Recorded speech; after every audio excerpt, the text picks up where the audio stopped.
बिस्मिल्लाहिर्रहमानिर्रहीम। हक़ाइक़ टीवी के मुअज़्ज़िज़ दोस्तों, अस्सलाम वालेकुम। दोस्तों, यूँ तो समुद्र में बेशुमार अक़साम की मछलियाँ पाई जाती हैं जिनको इंसान खाने के तौर पर इस्तेमाल करते हैं, लेकिन आज हम आपको एक ऐसी मछली के बारे में बताएंगे जिसने पाकिस्तानी माहीगीरों को रातों रात लाखपति बना दिया। इस मछली की कीमत और इससे बने वाली अशिया के बारे में जान के आप खुद भी हैरान हो जाएंगे।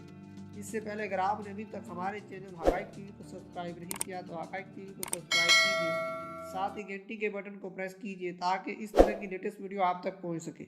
ये सुआ नामी मछली मुख्तलिफ मज़हब से तल्लुक़ रखने वाले लोगों के लिए खास मकाम रखती है।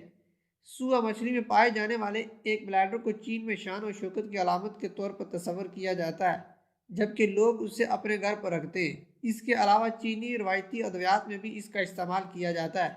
यही वजह है कि माहीगीर इस मछली को बादशाह भी कहते हैं, जिससे इंसान की किस्मत की बदल जाती है। कराची के समुद्र में शिकार के दौरान माहीगीरों के जाल में दो ऐसी नायाब मछलियां आ गईं जिन्होंने लाखपति बना दिया है। जैसे ही जाल को ऊपर खींचा तो एक बुजुर्ग माहीगीर की आवाज़ आती है कि सुआ है सुआ। जैसे जैसे जाल ऊपर आता है तो दूसरी आवाज़ आती है कि एक नहीं दो हैं। मछलियों से भरा जाल ऊपर किश्ती पर पहुंचता है तो खुशी के मारे एक माहीगीर की चीख निकल आती है। बर्फ उठाने वाली कैंची से इन मछलियों को दूसरी मछलियों से अलग कर दिया जाता है, जबकि एक माहीगीर खुशी से झूम उठता है। ये दोनों मछलियां तकरीबन 10-10 लाख रुपए से जायद कीमत में फरोख्त होती हैं। ये मछली आखिर इतनी महंगी क्यों है, इसके बारे में जान के आप खुद भी हैरान हो जाएंगे।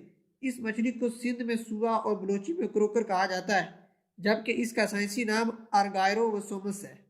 इस मछली का साइज 1.5 मीटर तक होता है, जबकि वजन 30 से 40 किलो भी हो सकता है। ये पूरा साल ही पकड़ी जाती है, लेकिन नवंबर से मार्च तक इसकी दस्तयाबी आसान हो जाती है क्योंकि ये ब्रीडिंग सीजन होता है।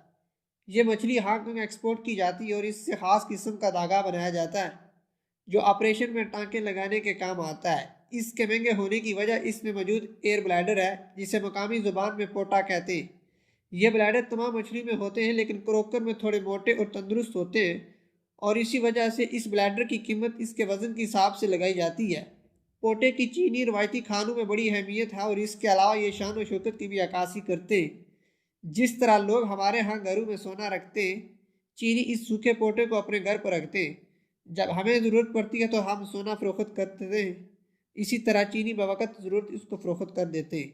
इसी वजह से इस मछली की कीमत ज़्यादा हो जाती है। बाज़ औक़ात बतौर करेंसी भी इसका लेन देन होता है। 2008 में आलमी बहरान के दौरान लोगों ने इस ब्लेडर में सरमायाकारी की।